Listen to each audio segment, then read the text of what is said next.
Okay, the next map I'm going to have a look at and interpret is the start of injection map. Now, of course, that is a collection of maps. It's not one map. We know that. It's 10 maps, and if you've looked at some of these videos, you'll know that there's 10 maps numbered 0 to 9. And if we look at the choice map, which is this one, just double click there to bring it up, we know that 9 is used much of the time. Once the engine is warm at 90 degrees, 9 is used. So what I'm going to do then is I'm going to click on 9 because obviously it makes more sense for us to look at 9. Now also, if you've looked at previous videos, you will know that these numbers have been changed. I'll just open that up, double click on properties. They've been altered by using a factor 0.023437, and then I used an offset of minus 78, and the minus 78 was to allow me to view these figures as after top dead center figures, and because they occur before top dead center they read as minus. In other words, 0 would be 0 top dead center, 1 would be 1 degree after top dead center, so minus 1 would be 1 degree before top dead center. So I'm reading these really, I'm ignoring the minuses, and I'm reading these as before top dead center, just because it makes life simpler for me in my head to think of them as numbers that don't have minuses in front of them. So I'm just going to look at these as if they were minus numbers without a minus. So I'm just going to look at them and say, right, well, that's not minus 10.24, it's just 10.24, and that is 25.5. So I'm going to assume that these are just numbers with the statement before top dead center. Right, now start of injection, what do we mean by that? Well, we mean literally what it says. When does injection of fuel start? Because we do need to vary when injection of fuel is going to start. And there are two reasons why we need to vary it. If I want to inject more fuel, it will take longer for the fuel to be injected. Obviously, I can't magically inject, let's say, 10 milligrams in the same amount of time as I can 5. I mean, that's just obvious. And so because you can't do those two things in the same amount of time, something must change, mustn't it? Now that means that when I want to inject 5 milligrams of fuel, if I start at 5 degrees of crankshaft before top dead center, so I start at 5 degrees before top dead center, let's assume it will take me 5 degrees to do the injecting. So I start at 5 and I will use 5 degrees. Those 5 degrees are my duration, they're the duration of fuel injection. So I start at 5, I take 5 degrees, so I finish at 0. So I finish at top dead center, and that's not a good, not a bad place to stop, because that's a good point at which you would like the fuel injected at top dead center. Now let's say now I decide I want to inject 10 milligrams instead of my original 5 milligrams. Well, if I inject it at the same place, so if I inject it at 5 degrees, if I assume that 10 milligrams will actually take 10 degrees to inject, then I will have 5 degrees to get to 0, and then 5 more degrees past 0, so I've used up my 10 degrees of injecting time. So I won't stop injecting until 5 degrees after top dead center. Now that might not be the end of the world, but if the best time to get injection sorted is around about top dead center, then I'm starting 5 degrees before and I'm finishing 5 degrees after. So maybe that's acceptable, maybe it's not. Maybe I actually don't want that. Maybe I want to aim for always finishing closer to 0. In which case I can't start at 5, can I? So when I want to inject 5 milligrams, I'll start at 5 degrees. But if I want to inject 10 milligrams, and it's going to take twice as long, I really need to start at 10 degrees before. Makes perfect sense, really, doesn't it? Let's say I want to inject 15 milligrams. Well, perhaps I now need to start at 15 degrees before, all with the intent of ending more or less on 0. So I will start at a fixed point before top dead center, but because of the amount of fuel I will allow enough time so that I can end roughly at 0. Now the designers will have taken that into account, and they will have decided how near naught they need to hit. So they will have taken into account whether they should always aim for exactly naught, or whether just before naught or just after naught, or how much leeway they will allow. So that's up to them with their engine and their design. So you'll be able to check that by looking at the figures, because you can look at start of injection maps and duration maps, and then you can try to work out where you're starting, how much you're injecting, where will you be ending. So you can look at that sort of thing for yourself if you want. Now that's one complication. If you want to inject more fuel, you've got to start earlier. So that's just one complication. Now there is a second complication with start of injection, which is what I call old-fashioned timing.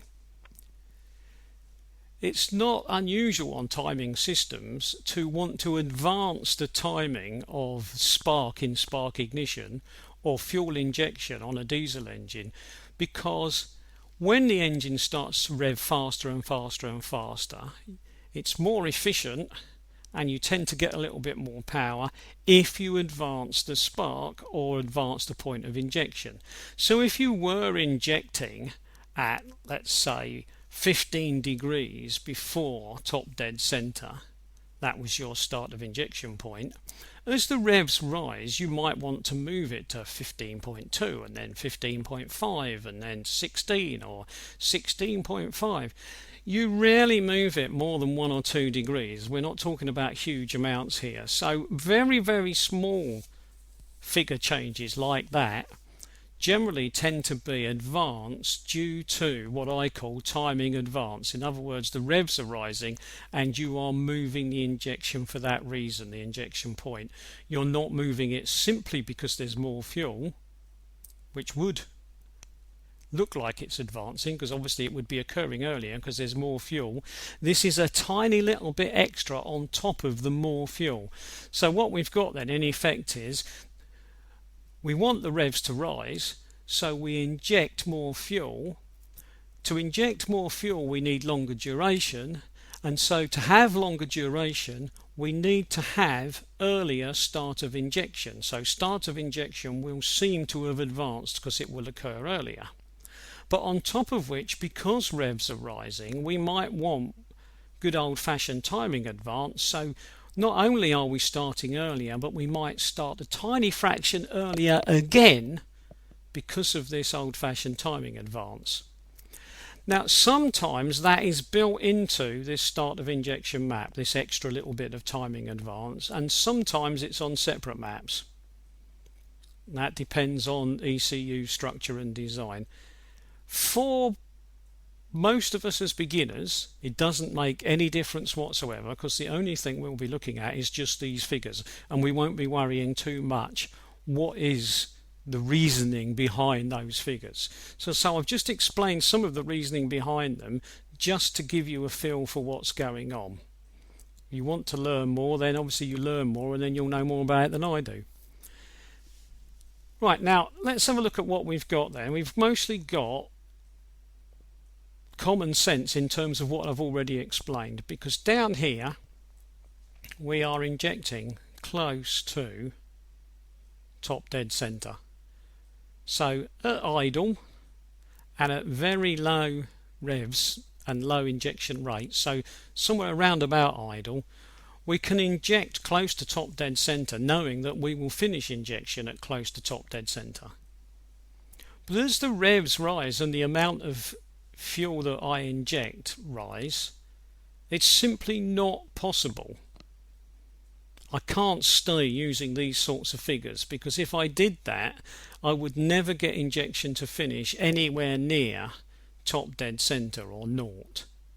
So what's happening is that I'm just going to work across here as a sort of a diagonal, and we can see that we've gone from, let's say, 2.39, 4.85, 624, 7.99, 10.6, 14.3. So all the time as the amount of fuel I'm injecting is increasing, which obviously is increasing the revs at the same time, I'm moving start of injection I'm advancing it because it's got to be an advance because I need more time to get the fuel into the engine. So there we go, 14.13, roughly 18, 22, 24. I'm ending up somewhere around about 25, 25.5. It would be nice to think I could just carry on increasing that, wouldn't it? I mean, just think, well, I'll inject more. So I'll have more numbers up here on this scale. So I'll have 55 and then I'll have 60 and 70 and so on. I'll just keep injecting more and more and more and more. There is a limitation which is not obvious, and that limitation is the design of the injecting system. PD engines, and it's one of the reasons why in the future they were given up, PD engines can only inject while they are on the cam. So if they are only on the cam for, let's say, 35 or 40 degrees, then you will never be able to inject fuel outside that range, because that's the only time that they are on the cam and building up pressure to do their injection. They might open and shut by electrical control via the ECU, which is what this map is, but opening and shutting isn't any good if the fuel isn't there under pressure ready to be squirted in. So there is a very, very fixed limit for injecting on PD engines, because you can't inject before the pressure builds up and you can't inject after. So there is a limit that you wouldn't get if you were looking at a common rail engine, because a common rail engine can maintain pressure as much as it likes.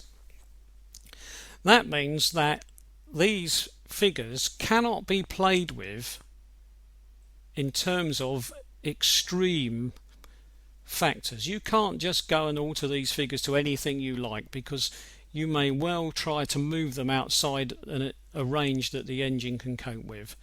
The odds are you never will, because people who make changes with these rarely move them more than a few degrees, so mostly they're okay, and generally speaking you wouldn't make any changes at all ever to an SOI map, start of injection map, without checking with other people to see what sort of changes they've found acceptable in the past.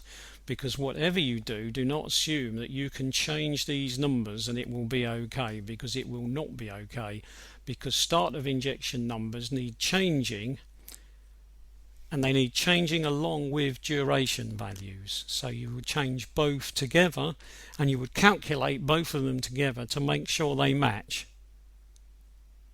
So that's not something for a beginner to do, or a beginner can do that, but they will need some sort of guidance to work out what's a sensible change and what isn't. So once again, don't go down that road unless you're fairly sure you know what you're doing, or you're prepared to gamble. And that depends on how much money you want to spend on your car when you break it. Right, I'm going to stop there then. I'll just click that one.